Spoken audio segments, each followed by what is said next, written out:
heartbeat of this place has gone quiet. The air feels heavy without you now. I reach for words, but I can't deny it. I don't know how to live somehow. I wasn't ready, I never knew how to face tomorrow without you.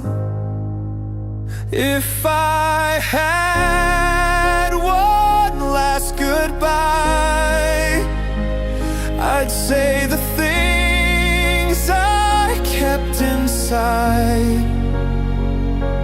All the words I never found, all the times I let you down. I'd hold you close and never let go. Tell you I love you more than you know. But the clock won't rewind, and I'm left behind, still wishing for one last goodbye.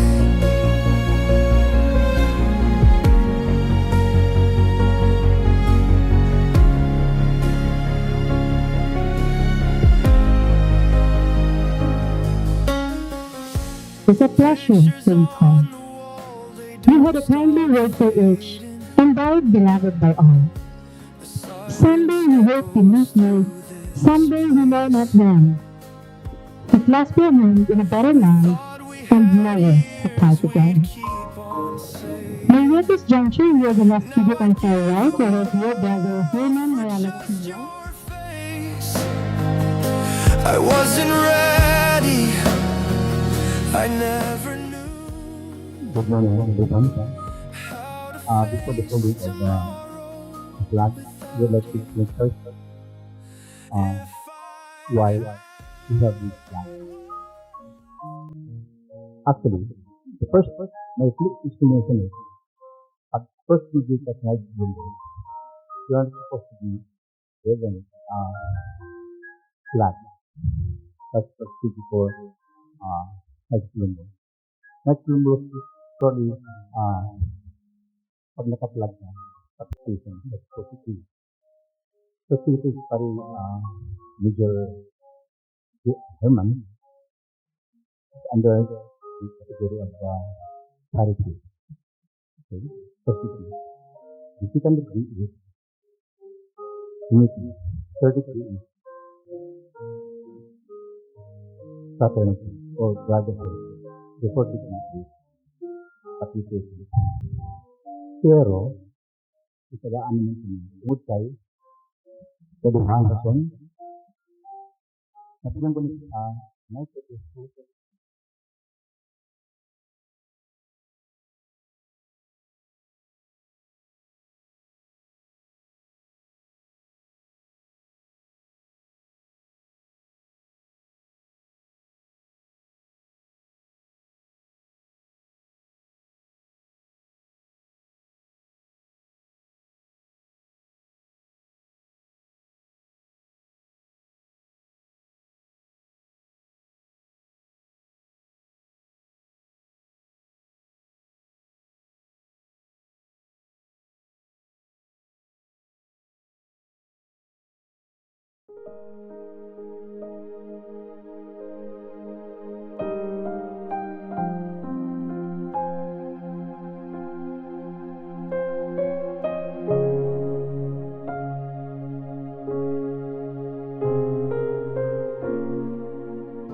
Una sa lahat, thank you sa pagtambong, sa pag-uban sa mua, sa paghatod kay tatay sa iyang final resting place.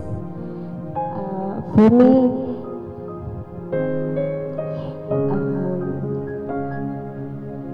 tatay was a good provider and a father to the family.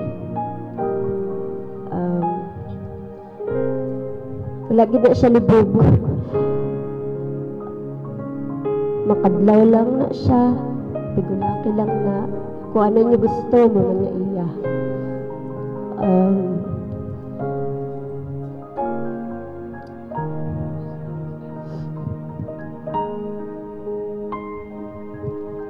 Mahilig mag-karaoke, palabarkada, dagan na siya. Dagan siya friends. So, it says much about him as a person. Kay damo, gusto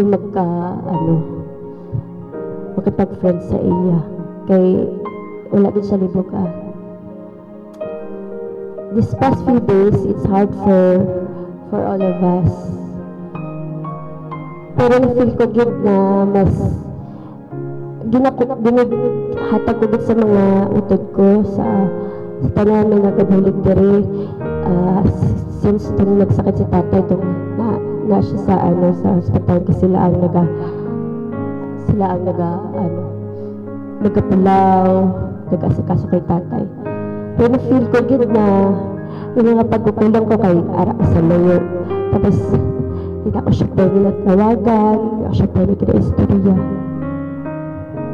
Pero kabalo gina si tatay na palinda, ginawa na siya.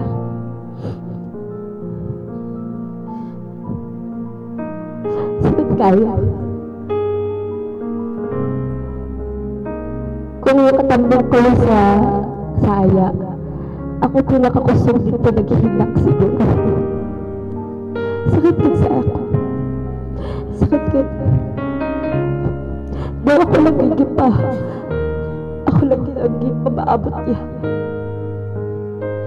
Sakit ka pero kailangan ginatagtag ko na wala na siya. Nakita ko nag-fight din si tatay. Gusto ba yun niya mabuhay? Hindi lang kaya sa katawan. Gusto ba niya mabuhay?